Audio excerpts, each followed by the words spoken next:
Let me tell you something about Barack Obama. He's not for you. He's not for you. Barack Obama is the 8th cousin to Dick Cheney and also the Bushes. You know, his mother is a white woman. His mother's a European from Kansas.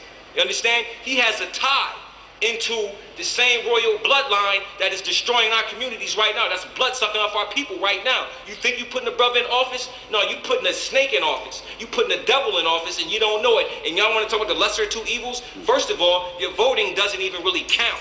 It doesn't matter. I'm going to show you something. In the year 2000, y'all put George Bush in office, right? No, you didn't. The Supreme Court put him in office. You understand what that means? That means that the people's rights were destroyed. She votes, he votes, they vote, we vote. People look for politicians cause they need hope and get misled, caught up in the weed smoke like robots get controlled like a remote. You don't see cloaks when they're on the stage inside Bohemian Grove is where they misbehave and sacrifice little children in front of Moloch. I don't know the whole truth, so it could all be bollocks. I'm standing there thinking about politics, cause what we seem to do in life is follow pricks. It's all madness, I don't know why we follow it. We get conditioned like a slave, so we're getting whipped. They're all full of shit, like puppets on a string. They hear the masters are controlling everything. Whether Gordon Brown, Obama or John McCain, they're different players but all playing the same game. George Bush and Tony Blair started the war on terror and blame the Islamic race, so I'm like, yo, whatever. The racist government's fucked, it ain't getting better. They got this thing called HARP, controlling the weather that creates tsunamis and hurricanes. There's nothing natural about them, they just shift the blame. Thousands have died, way too many to name, and then steps a president to claim a bit of fame. I see what's going on, I see what's going wrong. That's why I'm picking up a pencil and writing this song, cause politicians are pussies while they're working their magic. People have changed, nowadays I call them addicts, cause they depend on the system, blood, it's like they love it. I take my own responsibility, so tell them shove it, cause you don't need a black man calling out for change. It doesn't matter cause you're all still mentally chained. I'm gonna tell you something else. Barack Obama is not your friend. Get off the whole ideal about voting and create a dynamic where you can free your own community and your own people. You can't do it through their politricks. Their politricks is never designed for you. The Constitution of the United States is not for black people. It's all about you. It's all about suppressing you. Freemasonry is not for black people, but it was all about the destruction of you and the great light that was extinguished. You see what I'm saying? And we busy trying to run in the shoes of our enemies and chasing after these strange idols and foreign gods of the European, which is why we in a divine chastisement right now. The black people in America, damn near around the world, are in a direct divine violation because they don't know their own self. Allah subhanahu wa ta'ala made you into tribes and nations. He didn't make a black man, he didn't make a colored man, he didn't make a Negro. That came through slavery. You understand? So this whole voting thing, it's just an act.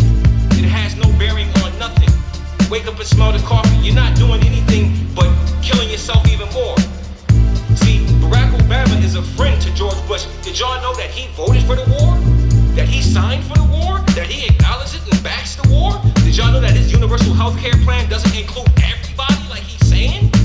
All you gotta do is pick up the dynamics and read it. It's right there in your face. But you know what? They always said, you wanna keep something from a nigga? Put it in a book. Niggas don't read. You understand? Niggas do not read, but niggas think they know everything. That's the problem. Y'all need to wake up and smell the coffee, man, because somebody's beating the shit out y'all right now. Beating you in the head. You're still getting hit with them 3 blows, man. You're still getting hit, and you love getting hit, and you love being enslaved. You love it. You think because you got a little Lexus and you got a house that you really doing something? You ain't doing nothing if your brothers and sisters ain't got what you got. You should want for yourself and your people what you want for yourself and your family. You should want the same thing for your brothers and sisters, man. That's what this is all about. It's not about voting Barack Obama into office because he's a black man. He's not a black man. He's a pawn. He's a pawn. This is what I'm talking about. Politricks, man. And all of y'all really need to really look and examine what's really going on in front of your face, because it's a smoke screen. It's a big thing going on in front of you and you don't even see it because you're so busy partying. Black people love to party, man. We just want to party all day and all night, man. Somebody else is setting up a dynamic, a world dynamic, and your ass is running to bars, drinking Hennessy and Red Bull together. That's an energy drink, fool. That will blow your heart up along with the alcohol. You will have a heart attack on the dance floor doing the snake or the worm, whatever you're doing. Y'all clowns, man. Y'all nothing but Clarabelles, man. Y'all nothing but howdy do